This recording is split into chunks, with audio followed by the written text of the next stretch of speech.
Hey, what's going on? All right, today I'm excited to be talking to Chris Miller. He is someone that I've had the chance to work with for the past, probably about the past 6 months. We've had a chance to go into his business and talk about strategies to grow the business. I've never shared this with Chris, but one of my favorite things about him, the thing that I actually admire most about him, there's a lot of things. He has all the traits that you would expect from a successful entrepreneur. And, he has a bias towards action. He's excited about opportunity, not just about a result. But one of the things that I think separates him most from a lot of entrepreneurs I work with is he truly has a passion for his product. And it comes through. And I think that that's something that I'm excited to talk to him about today and talk about how he's turned that passion and his ability to tell stories to really create a lot of buzz. Fun, right?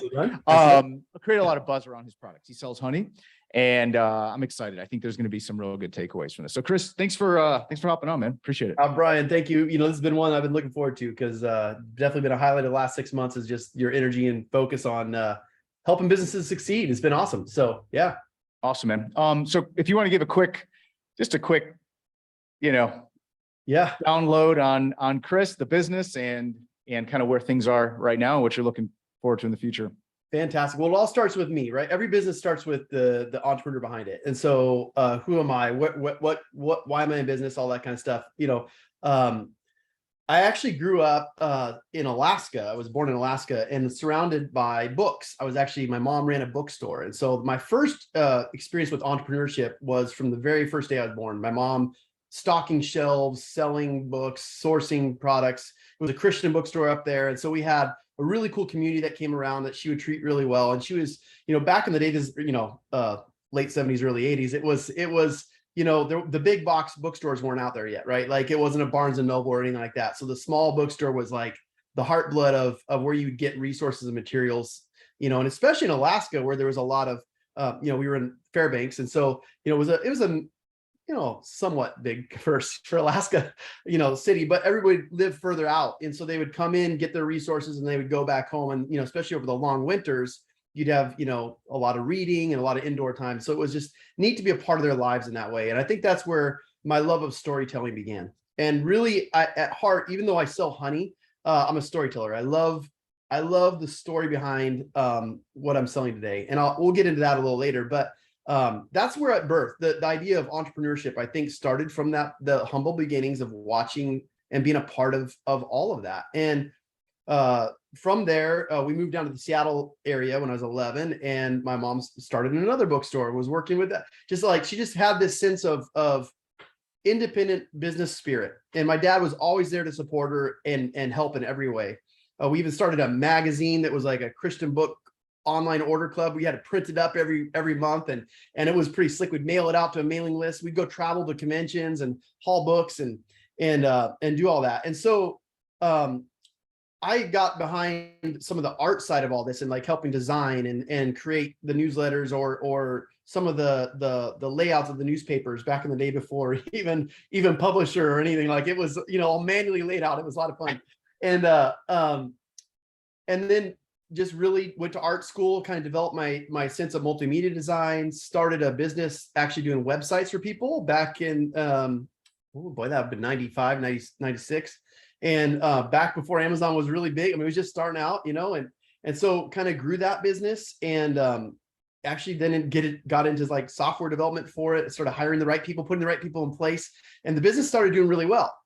And we had, served a lot of customers across the nation, and it was pretty fun. And then 9/11 happened, and then recession happened, and then people pulled a lot of the stuff that we were doing for them in-house because they started to be able to hire enterprise level designers and builders. And so we had to shift what we were doing. And so we shifted and started focusing more on small businesses, which was great, and trying to help them catch up to speed.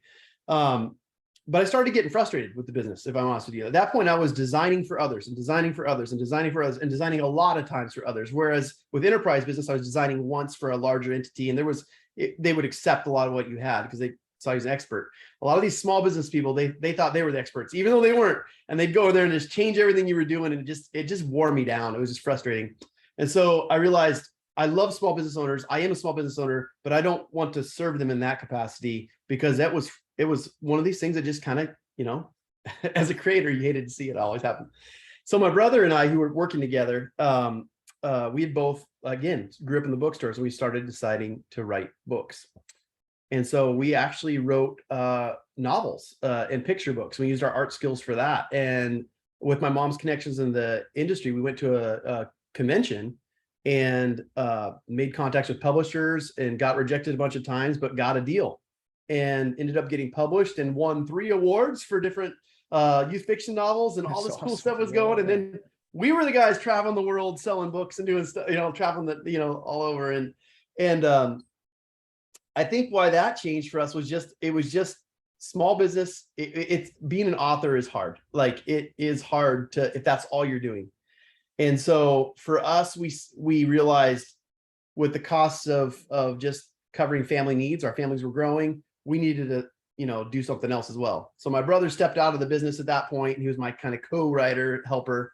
And I was like, well, I'm going to just set that on the side for a little bit, focus in on something else. And an opportunity came with an older gentleman in our church who was a beekeeper, and he needed some help designing some stuff. He was getting ready to sell his business. And he's like, would you like to come and help me out for three months or something like that? Sure, I'll come help you out. But at this point, I was afraid of bees. I was like, my wife laughed when she saw I was going to go help him out, because she's like, you're that guy at the church picnic that screams like a girl when there's a honeybee on your coffee or something like that, or whatever you're coming to drink out of your soda can. I was like, yeah, I'm just there to help him with the design and the web and some of the marketing stuff. He needs to fix some stuff, and I can help him. So I went and did that. But in that process, something changed. I realized I've been believing a lie about honeybees all these years. Like, I had seen them and categorized them all in the same spot as like wasps and hornets and yellow jackets, the mistake that everybody makes. And when I watched him keeping the bees, it was this really cool energy of just like this chaos of the hive all around him. And yet he was like a part of it, but without like being an intruder to it. And I was like, they're not attacking him. They're not like, this is really cool. And that's when I discovered the like all the health benefits of honey and all the different flavors of honey that come from the hive, that I was like, wait, honeys have flavors based on what the bees are doing, and it just blew my mind. And so I started going down this rabbit hole of like knowledge and like understanding what's going on with this product. And that's what started it off. And so when he sold his business, he already had a buyer in mind. He sold it. He says, you really should do this. You're actually pretty good and interested in this. I was like, I might leave, but I'm not sure how to make this work. So that's what started it. That was the trigger, at least initially, So did you end up buying the business from him, or? I didn't. He had another buyer who was looking to buy the business prior to me even joining. He just needed me to he was doing so much with prepping for the sale and for him to move out of country that he was neglecting parts of the business that he needed help with, including like the online stuff was really frustrating him. And so I was able to get in there and fix up his Etsy site. And he wanted to do some rebranding stuff because it was just all over the place. He's trying to simplify it for the guy that was taking it over. So I went through and redid some labels, design for him. And it was just all of that kind of stuff. But I did help out in the farmers markets and that's where. So then how did you, Chris, how did you transition into then actually, having doing it company and selling? Yeah. So he was like, look, here's the thing. So he says, you have everything you need to start doing this. And you just have the desire, you have the interest in it. Start small. And so I was like, you know what? This would be cool to do as a secondary business for my family, because it was up until that point, whenever I had to go out and make money for the family, it was go send dad to go program or code or write a book, go away for a week at a time and just disappear and work hard and then go to conferences and just disappear.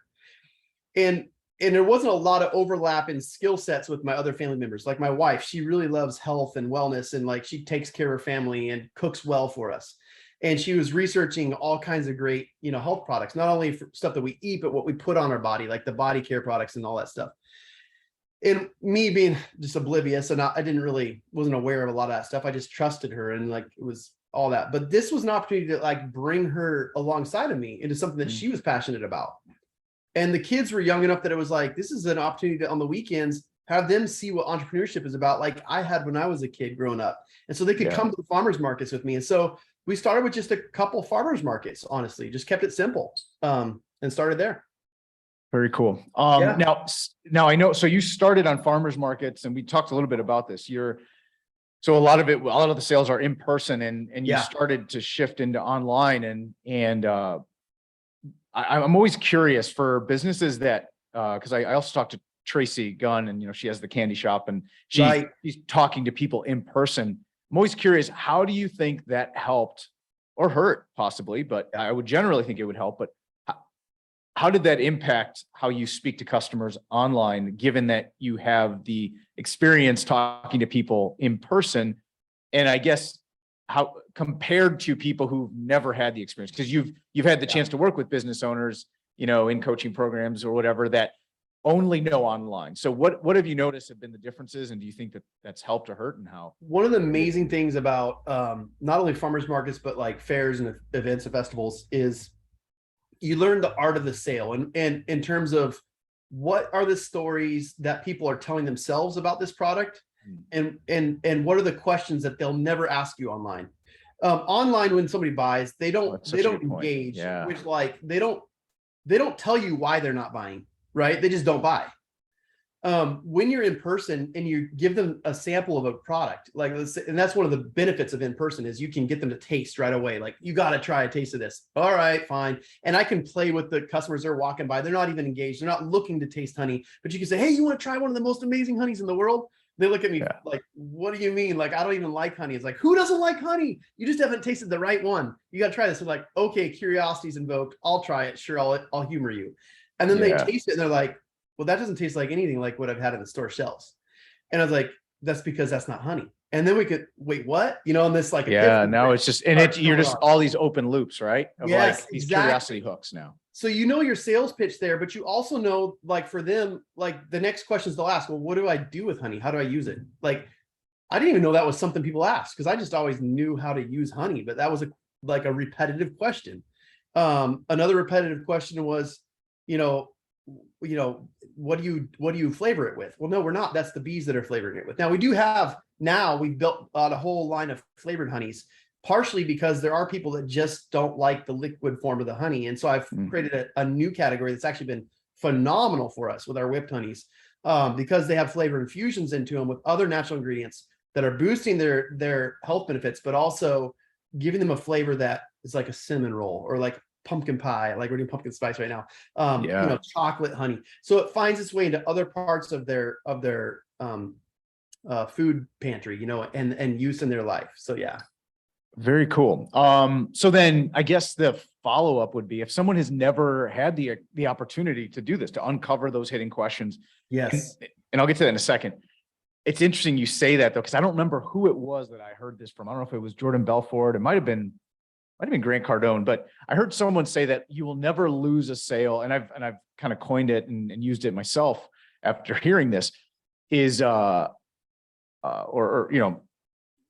coined it, but have used it in copy when I'm writing copy, is you will never lose a sale for saying too much. Correct. So I always tell people in a funnel, like frequently asked questions, like use that as a place for copy to address questions before they become objections. And, you're always look at reviews, look whatever you can to get this information, but there's a huge advantage if you're doing this in person, right? So what should someone do if they've never gone to state fairs and flea markets and everything else? You know what? So if they don't have the opportunity to sell in person, but they're wanting to sell online, record yourself, like do video, like honestly. And I don't know if that would work for everyone, but for somebody like me, that's allowed me to talk about my product in a way that I feel like I'm having a conversation with someone. Okay.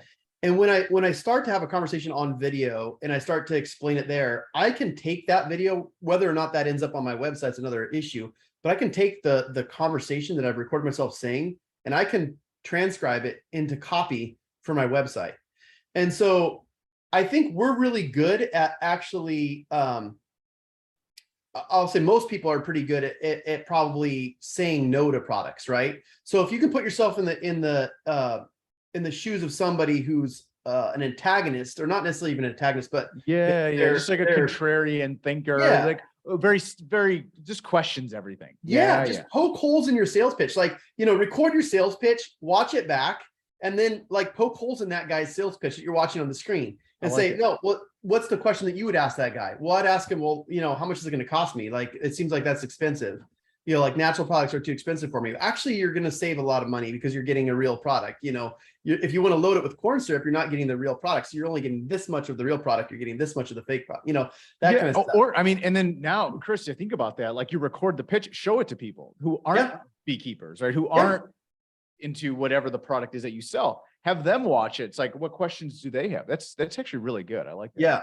And ecom, here's the thing with ecom, like you always have a physical product to sell, right? So I feel like almost everybody should give it, if you've got a physical product to sell, go to a flea market or a farmer's market or something and find somebody that's like you, and then like question them on it. Don't tell them yourself, but like, hey, what's this? And see their sales pitch. You can learn from them as well. I always love when like when you watch Shark Tank and someone's up there and I don't know, I'm assuming the studio's in California somewhere, right? And right. they get up there to give their pitch and they sell wallets, right? And they're like, yeah, I was up all day, I was up early yesterday, because they obviously they're audition, they're on the show on whatever Tuesday. Like, oh yeah, I flew in early and I was going door to door knocking around LA, and then Mark Cuban will be like, yeah, like bravo. He's like, he's like, you've got hustle, right? Right. Because I think a lot of people, when they sell online only, they're like, I sell online, I don't have to talk to anybody. Yeah. But it's such an advantage, right? If you can go and you said, go to flea market, talk to humans. We used to do this. The first brand we started was a camping and like hiking gear company. Yeah. And I would literally just go to REI, and if there was a product, so we used to sell these microfiber towels. We used to sell the camping hammocks. Oh yeah. And I'd go to the section where the camping hammocks were, and someone's looking at them, and I would just start a conversation. You're like, oh, hey, I've been thinking about getting one of these. Like, where do you think you'd use it? Or like, have you ever tried one of these? Oh yeah, I have. Like, oh, how are they? What were the problems with it? Whatever. And people are more than willing to talk. If you're just friendly to people, they'll 9 times out of 10, they'll have a conversation with you. Oh my gosh, totally. And one of the things that I think is a huge advantage, disadvantage of online is the anonymity of it, of the purchase. Yeah. They don't get to know you. You don't get to know them really if you're just going traditional e-com methods. And that's what physical allows you to do, is to make a relationship. And at the end of the day, business really thrives on relationships. Branding is great, but it doesn't do a whole lot for me if that brand doesn't care at all about me or know me at all. I'm not loyal to a brand necessarily unless they've communicated to me in a way that I feel relationally tied to them. Does that make sense, I guess? Yeah. And so it's harder to do when you're only online. When you're in person, I mean, even a lot of the products we buy, let's say like Nike, well, they have a physical store and you can go and try on shoes. You can get service there, right? Somebody can make sure they're measured properly. What does it feel like? Get up and try it, walk around in it, right? Is that going to be you? What are you looking for? That process is lost when you go exclusive online. So you have to make up for it in other ways. And that is going to be one of the biggest things that I'm switching my entire site over the next few months, hopefully, to include is video. Like, I love talking to somebody, and when they can see a face behind the company, when it takes, whether that's just through social media or actually on your product pages, talking to them, it takes away the anonymity just a little bit more, to the point where it's like, oh, okay, there's a real person behind these products, and they really do want to sell. One of the greatest salesmen right now is the My Pillow guy. I mean, he's selling pillows, the sheets, the slippers, and they all come from the same Giza, whatever, and he's amazing, but he's selling tons of, but he's in front of you, always talking to you. And it's not some other person, it's him, right? It's him building a relationship. And so I think because of that, you listen and you're like, whether you want his pillows or not, the person behind it. And I'm more likely to buy from him than I am from just generic pillow company. I don't know anything about. Right. Yeah. So trying to recreate those live experiences online is, I think, really key towards helping us feel comfortable making a purchase. Very cool. Yeah, I love that. And I think that that's something anybody who's listening to this, just do it. Just don't think twice. Just do it. Get out in front of people. I'm sure there's some farmer's market or something this weekend you can go do. Just Yeah, get involved. Even if you're just walking around, you got the product in your hand, like just get people to talk. And at the very least, like you said, record your pitch. I love that. Show it to people that you know who have no idea really about the product and have them poke holes in absolutely. the pitch. Yeah. I love that. I think that's a great like tactical thing that people can do. So I want to talk about the story side because we were talking. I didn't know that you had published. You had written novels. But I do know that again, you have a passion for the product. You really do. And I think now I understand why the passion for the product combined with the fact that you're a writer has allowed you. And I don't know if this has always been the case, but I know recently on some of the calls before you've mentioned that you kind of have really started to tell a story around the product. Yeah. And you've definitely seen a lift in sales and conversion rates because of that. So could you kind of talk about that a little bit? Because I think, if you can make honey sexy, nobody has an excuse. Right. Exactly. Right. So I think, all the knowledge I gained over the last, up until, and really I'll tell two stories about my storytelling and how they really positively impact my business, from an online standpoint. 6 years up until, or 7 years I was in business as Bee Kings, it started small, it was markets, and I just only ever saw it as markets. I didn't really merge it as in my mind as an online, but we did have an online store, Etsy and all that stuff, but I didn't really like put my, funny enough, I didn't really put like all my web focus and energy into this. It was kind of like in my mind, there were two separate things. Like it was its own little like local market thing. And then it was this online thing. And I would work with local stores and all that, but I didn't allow myself to think nationally because I wasn't wanting to deal with all the shipping and the this and the that. And like, there was a lot of reasons I just didn't figure all that out. So for the first few years, I wasn't doing a ton online with that. Up until the first time I realized how valuable it was is, we'd been collecting sales at markets and events and all that stuff. And when they did on checkout, one of the greatest things that our software that for the point of sale it did was it collected an email address for receipts. So I had a list of emails and I was like, well, maybe I ought to email these people once in a while. I guess, I'd always seen email marketing as like spam and all this, like I had all these negative thoughts about it, I just never really saw it as a moneymaker. And I think it was literally like a year before COVID, I first discovered ClickFunnels and Russell Brunson and started listening to their books and talking about how you got to be emailing the list, you got to be nurturing your list and this and that. And then it's like, okay, I need to be doing some more with that. And, but it was kind of back burner, but it was there. It was like awareness of emailing them. And so I started like just doing a little bit. When I really learned the power of the list and those relationships was when COVID hit. That was the first time that I really had to put it to work. Because immediately, I think like a lot of I'm sure anybody that's in the e-com or has a physical product or been selling in person, immediately our world changed. We couldn't sell. My retail shop couldn't be open. We were up in Seattle at the time and it was pretty locked down. Farmers markets were very exclusive of who could come. You had to stay 6 foot distance. You couldn't sample the honey anymore. So if my customers coming by had no clue what I was selling, like they just see jars, they were more likely to say no than yes because they couldn't taste it. And it was just all these hurdles were very frustrating to us as business owners, like especially when we had I know that if they tasted this, they'd buy it, but they're just like, oh, I'm spending all the same money, but I'm not getting the results, and it was just making me mad. And so I was like, okay, I gotta stop getting like thinking that what worked before is going to work now. Russell had talked about emailing your list and all that stuff, so I'm going to email my list. I'm going to say, hey guys, here's the reality, and I recorded a video. So I started. This is my first other than social media posts, is my first heart-to-heart video. I recorded a video, I emailed my list, and the video went something like this. It was like, okay, guys, we're in trouble. We need to save Bee Kings, and I need your help. And I was like, this is a big ask, right? I was like, what in the world? I was like, so we're, with all the restrictions, we don't know how long all this is going to go on. I know you guys are in the same boat, and I talked to my community. Like I let myself be vulnerable and talk to them. I said, so here's what I've got an idea. And I came with a solution, right? I said, my solution is I want you guys I want to be there for you, to serve you as a community, because we have been for the last 6-7 years, and I want to be there for years to come, but I need you to be there for me right now. And here's how we're going to work this. And I want it to be a win for you. Buy a gift card right now. Like I want to, if you buy $100 gift card, I'm going to load it with $125 of money. And I want you to go ahead and try us out online. Go order online. We'll ship it right to your door. You can get it. You can come down and pick it up in our shop, curbside pickup, all that stuff. Let's do that.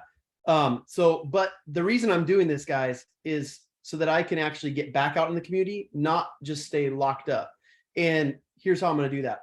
I was given this horse trailer. My neighbor had this old beat up horse trailer, and it was like trash. It looked so ugly. My wife was like, "Don't take it. You're going to it's going to sit in our driveway. It's going to look nasty." I was like, "No, I got an idea." And so I said, what I want to do is I want to convert this horse trailer to a mobile retail shop that I can bring to your communities. You can come pick up, because I know, where my customers are, and I'm going to pull it up. We'll have a weekend there. You guys can come, food trucks are there, all that kind of stuff. Like that was a hopping scene. So like, you don't have to worry about the retail thing coming indoors. You can stay outside, social distance, whatever you need, but we'll be there to serve you guys.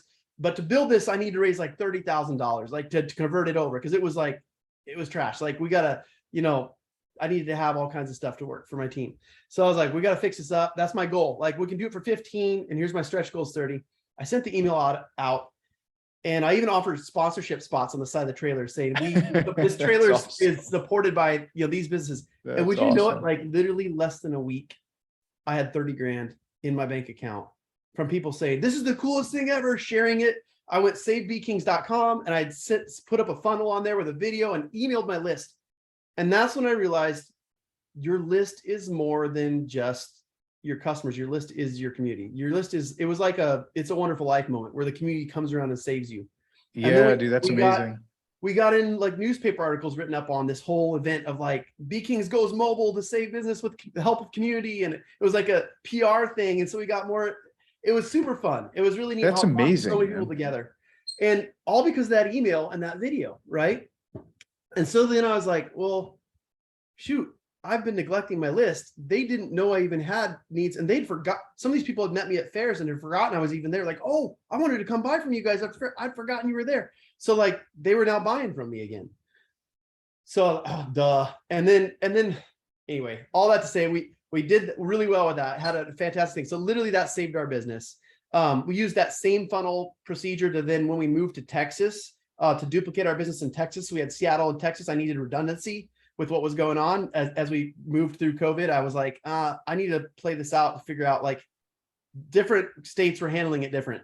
And I didn't know what we were dealing with, but we're like, a lot of big events and fairs and festivals down in Texas, they're not closed.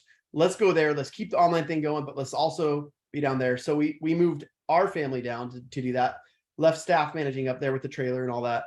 And then, so I used that as helping with our moving expenses for the business and getting set up. That worked really good. People were all about it. And then it was this last time, taking Storytel to the next level was with a specific product. And again, we didn't have a Save B-Kings kind of moment or anything like that at this point. It was just like, I need to like be doing this more. And I've been doing good over the summer, emailing out like new flavor drops and engaging my kids' stories into that. But we have this rare honey we get once a year, and it's called fireweed honey. And if anybody's a honey fan out there listening to this, fireweed honey. It is the champagne of honeys. It is like so amazing. And so here's my story. I wrote a nice letter and I said, have an email. And I was like, have you ever been through those times in life where you feel like everything's been destroyed around you? You have to like reset. It's like it's a moment of rebirth, and something amazing is going to come from it, but you're going through that crap. And this is what fireweed is. Fireweed honey is the first life that returns to earth after devastation. When Mount St. Helens erupted and just destroyed everything in its wake, all that was left was just inches of ash, trees knocked down, no surviving animals. It was just like destruction. The first life that came back was the fireweed. And the fireweed, it represents this dormant seed that lays in the ground, waiting for those hard moments, waiting for devastation. For like 100 years, those seeds can sit in the ground. And then when fire comes through or devastation, it awakens those seeds and lets them grow into something beautiful. And the honeybees love fireweed. They create some of the most cleanest, freshest electric nectar you're ever going to taste. And it is known as champagne honey for a reason. And it only grows in like the Northwest region. So Alaska, where I'm from, Canada and Seattle area, Washington, up in the Northwest, you get these fields of fireweed that just beautiful flower. The bees just go at it, and they make this once a year harvest of this fireweed nectar. You got to get it now. And I sent out an email to my list saying, we're going to have this beginning of October. It's like, we're literally shipping it out this week. And so you got to pre-order now if you want it. Cause what I have, and when it sells out, it's gone. Pre-order now makes amazing Christmas gifts. It's like true scarcity. You're right. But the reality is that email, literally that one email represented over $5,000 in sales just from that one email, because I told the story of fireweed. So I'm sold. Where can people go to get some fire honey right now? If you want to go to the sales funnel and see it, go to rawfireweedhoney.com. Raw fireweed? Fireweed, FIREWEED, rawfireweedhoney.com. Okay. And that's my funnel that just talks about the fireweed honey. Awesome. And as of right now, can I go on there and order right now? We're shipping it out this week. So you'll get it quicker than the last folks did. They ordered weeks ago, and yeah, it's been amazing. All right. So that may not be available if you're listening to this later on. That may not be available, but right now, as of today, it's out there. As of today's date, it's still available. Okay. Yeah, exactly. And it's a great lesson though, in that, did you need to buy fireweed a moment ago? No, but you resonate with the story, right? You understand when you start telling the story behind your product, you're not selling a physical widget. You're not selling that, you're selling something else. It has to be relational. It has to be communicative to more that's behind it. You know, why do I buy fair trade product versus the other bracelet that's sitting there or whatever, you know, like, because of the story, right? Like the story is what sells. Yeah. And so allowing yourself to merge those, and that's what I'm allowing myself to do, is merge my storyteller world into my salesman's world even better. What I think is interesting though, Chris, and I don't know if anyone else hearing this is going to pick up on this. So I want to point it out, because with copy, with marketing, we know we do not create desire. We take the existing desire that somebody has and we project it onto our product. So I'm going to have a much easier time having a tailwind, right? I'm looking for a starving audience, a starving crowd, and they're hungry. My product feeds them, satisfies the hunger that they already have, right? That is a classic marketing principle. And those who try to create demand are the ones who get frustrated and go broke, because it is really hard to do. There's a few geniuses who've been able to do it, you know, who have they're just such visionaries. Steve Jobs, right? He had this idea that people are going to want this thing. They didn't even know they wanted it. And he created desire, right? You didn't know you wanted an iPhone till you saw an iPhone. You didn't know you wanted an iPod till you saw an iPod. You're like, wait, now I need to have it. So what I think is really interesting about what you just said is, in some ways, you did create a desire, because by educating me, you then created a desire, because I don't have honey. I mean, I don't have honey laying around the house right now. I was not in the market for honey. I had no idea what fire honey was. Yeah, none of that. I had no desire. I did not wake up this morning thinking like, man, if I could just get some better honey, you know, if I get some fire honey, my life would be so much better. Yet through the power of the story, and maybe the underlying desire is fear of missing out. Yeah. Maybe there's some FOMO. Maybe it's wanting to add something new to my life because, hey, a new flavor sounds like something great to experience. I don't know what it was, but there's something, maybe others who've heard it felt the same way. But yeah, like I heard your story, and then you like almost created a desire for me to want to go buy. You'll remember the story longer than you'll remember the product. Like that's the thing. Like you'll remember there's this flower that grows after and the seeds lay dormant for. Yeah, it's like now I have a story to tell at a party. Right. So now every time you take a bite of that, you're going to be remembering that and realizing the value of it. It becomes there's a greater value behind every bite of that honey than there would have been if I just given you a jar and not told you anything about it. And when I have this honey, I'm going to tell the story too, right? Like now I get to tell the story about it. You're a salesman now for it. Because that's really interesting, man. I don't know. It's nuanced, but there's something about it that it's standing out to me that I think is really powerful. And that's one of those things where when when you really understand your product, if you're passionate about it, or you can find a way to connect.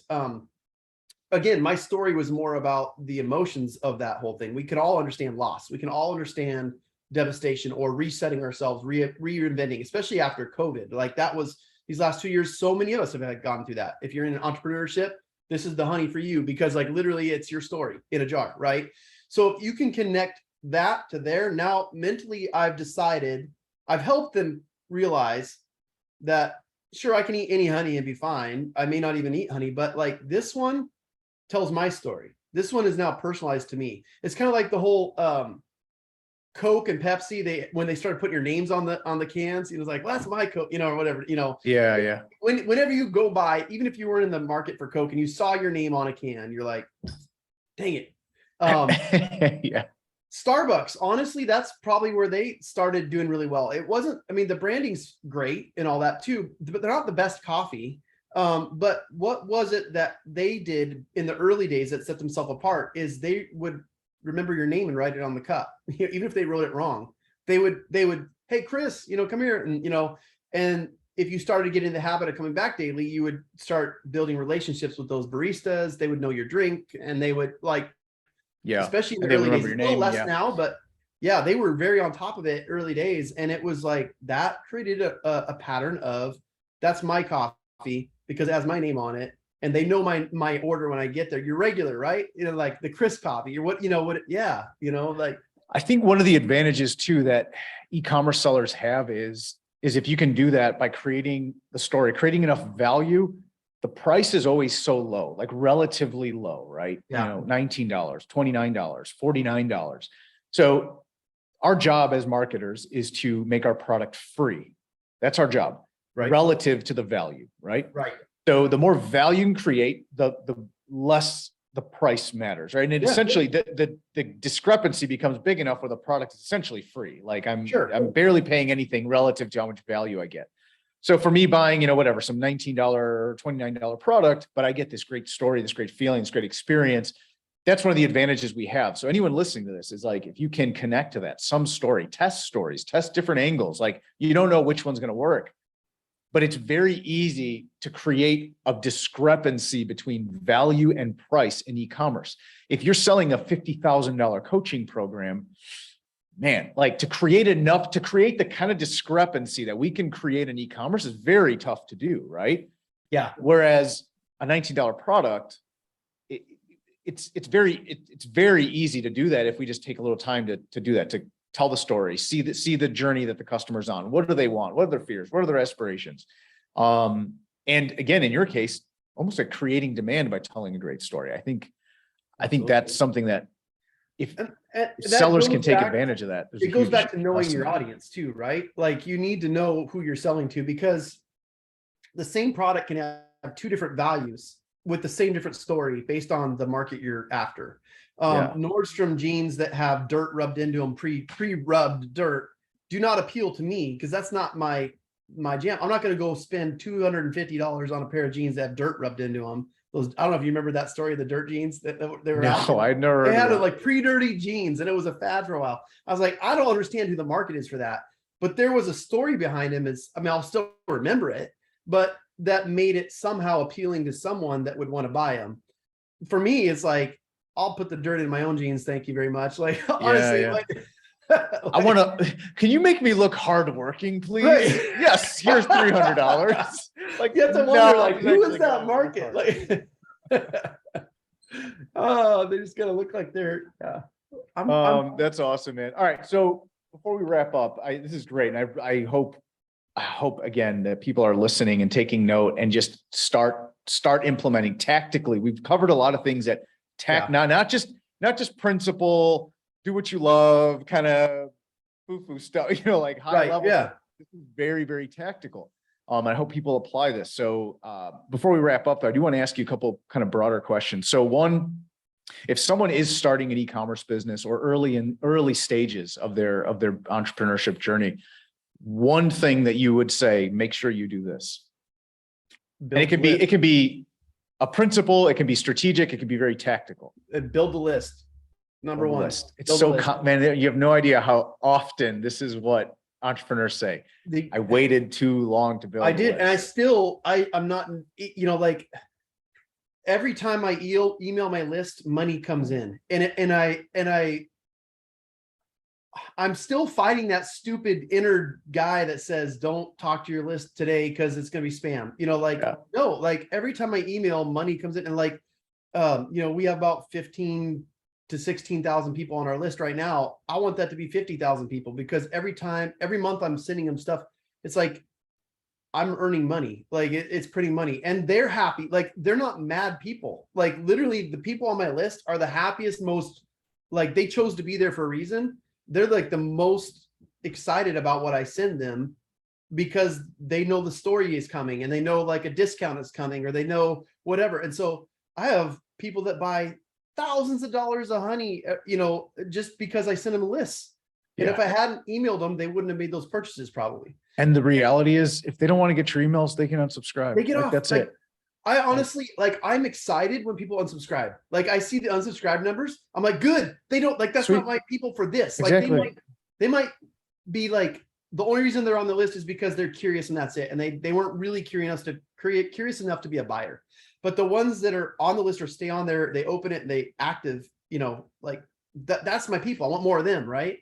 Yeah. And they're enough. Like you don't need, even though I have 15,000 people on the list, there's a lot of them that never open those emails or buy from those emails. Yeah. But the percentage that does, they'll sustain you. They'll be there for you. Yeah. Awesome. Yeah. I Yeah. love it. So, and the way to get the list is like give free stuff away. Like honestly, like you said, whether that's the perceived value of free or whatever it is.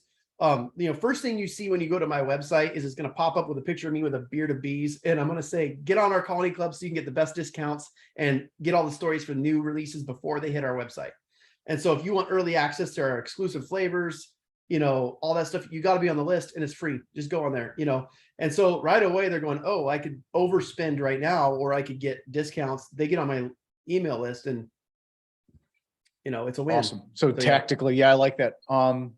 And yeah, like give that. I also know that for us, what we find is if you're going to offer a discount of some sort, because a lot of people have a pop-up like 15% off, Yep. 10, 20% off. Instead of saying that, save 20% on your next order, is like, be more direct with your copy, save 20% on your entire order today. Like be very specific. That always out converts kind of general copy on the pop-up. Expiration dates are key for not only for like creating demand for a product, like limited supply, and that's the other thing if you're starting out as an e-com business, don't overbuy product. Like don't bury yourself in inventory. Do the short runs, sell out, create demand and a community buzz, because it's all about them talking. Guess what? I got 100 of these, and there was only 100 of them. I got one of them.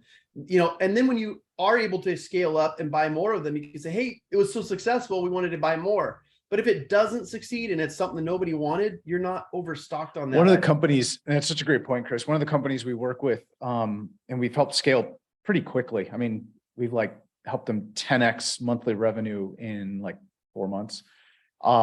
There's demand, there's always pent up demand, and it's not because of supply necessarily, it's because of fulfillment. So they were still shipping themselves, right? And when they were only making $10,000 a month in sales, that's fine. They can ship, the kids can help out, kind of thing. But when you go from 10 grand a month to 120 grand a month, all of a sudden fulfillment becomes a thing. So they have to close the cart because they back up on orders. Yeah. So that created demand where it's like literally a window would open for 3-4 days and then bam, it would close. And then when we started pouring fuel on the fire with ads, it would be like hours that the cart would open. All the sales would come in. We have to shut the cart. Well, then people started getting frustrated, and that's fine because it created all this pent up demand. Yeah. And all it did was, we were able to create wait lists and things like that. So we could, open the floodgates. Now they've moved on to 3PL and that's been solved, but in some ways we're still going to want to create that open close cart for sure, because that does build up that demand, and people realize we better buy now or else it might be 3 months or whatever, 3 weeks before we can buy again. If you want to see a really goofy product that does exactly that, they're limiting their cart to just only open a few hours on Friday, and that's it. It's Peachy Babies. I don't know if you guys have heard of them. They're a slime company. Yeah, they do slime of all things, slime that you can do mix-ins, different things in it. The kids play with it, you squish it, you know, that slime. They do these really creative, really cool looking, like you almost want to eat them, different slimes. And so it's Peachy Babies. They're on TikTok and they're all Yeah, I'll check it out for sure. Man, they've blown up. They're down in Austin and they have like I don't know, they do millions of dollars in sales. They've just exploded. Kim Kardashian has bought from them. They've got all like, but it's this demand, the fact that it's not available all week long. It's only available for like 2 hours on Friday. So you see all week their creation product, you know, they're on the social media, they're posting, look what we're making this week, look what we're doing. And we'll have it available. Don't worry, you can order it on Friday, but you got to be on the wait list. So it's coming out.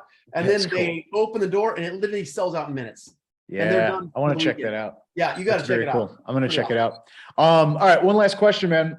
Biggest mistake you made? I think if we can stand on the shoulders of giants, that'll help us move a lot faster in business. And I think our job as entrepreneurs and as mentors to a degree, to the next generation of entrepreneurs is, hey, learn from our mistakes. So biggest mistake you made that you would say, if people can avoid this, they'll move a lot faster. I have a hard time saying mistakes because I think all of them lead us to, if we learn from them, they're actually helpful, right? They're actually intentional. Well, it wasn't my intention, but like God uses them to really hone us in. So maybe regrets a little bit, but not a lot. It's like, would I do it differently knowing what I know now? Yes, absolutely. And that is, I would have invested in the online way before. Like I would have not just stayed in events only. I had never thought there would be a world where, you know, events would be gone completely, right? And so diversity is key. Same thing for online. Don't be only online. Like if there's anything I learned right now is you've got to have a little bit of both. Like you've got to have sustainability there. And the way you do that is by building up pillars of foundation, right? My in-person sales, when that's going great, my online sales, when that's going great. But just like events could shut down overnight, cancel culture could shut down your website in a day. And then what do you got? You know, like, so make sure that you're building your business. If you're wanting this to be for longevity, that you have pillars of structure. That doesn't mean you have to do both of them equally well. It just means you have to have a plan for both. Plus, and right plus now, then you tap in online.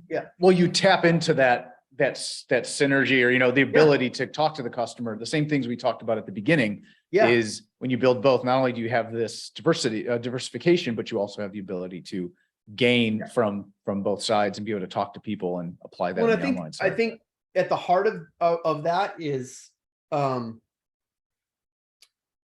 know, not a control freak kind of way, but I have more control over whether or not an event is shut down if I'm running the event. I have more control over whether my website is shut down or not if I'm, you know, like running that, like if I have my list, my email list, right? So like, even if my website got shut down for some stupid reason, or power went out, whatever, it came back, I'd still have an email list that I have saved that I can now email, or and it's got addresses with it because I've shipped to them. I could mail a letter. I could think of different ways to engage with that customer so that they still maintain the ability to buy from me or support me in the future. So trust that list. The list is the thing. I would have put way more energy into list building. I'm still needing. It's like number one thing to do, build your list. Always. Number one thing to avoid, not building your list. Yeah, exactly. And that's my biggest regret is that I didn't build a bigger list. I've been in so many events where I could have just had a QR code with like a $2 off, scan the QR code, get on my list, and you get $2 off. I'm doing that now, but like it's those are things that still I'm going, man, I could have known that person better. Yeah. That's awesome, man. All right. Hey, thanks so much, Chris. If people want to find out more about you, the business, where can they go? Absolutely. Go to bekings.com. That'll get that little pop-up so you get on the email list, because the list is where you're going to get the most information about me. Yeah, everyone sign up. Social. Where was the funnel also again? The one for the fireweed honey? For the raw fireweed honey. Raw fireweed honey. There you go. .com? Yep, .com. Okay, we'll put it in and the that'll show be the notes, funnel for the fireweed. And but then also just bekings.com. If you're on that list, I'm going to email you with that funnel link. You'll get it eventually as soon as that's shipping, and you'll get all the fun flavors and stuff. So yeah. Awesome, man. Chris, thanks so much, man. I appreciate you taking some time, and it's a lot of good stuff here. My hope is that anyone listening is have a bias towards action, like Chris, like so many successful entrepreneurs. It's great to have ideas, but if you're not implementing it, it doesn't matter. So if you have one takeaway from this, implement it today. Just get it done. Do it. And just try to get 1% better every day. If you do that in 70 days, you'll be twice as good. So Awesome. thanks a lot, Chris. Hey, thanks for sharing your platform, Brian. It's awesome. Appreciate you, man. All right. Bye.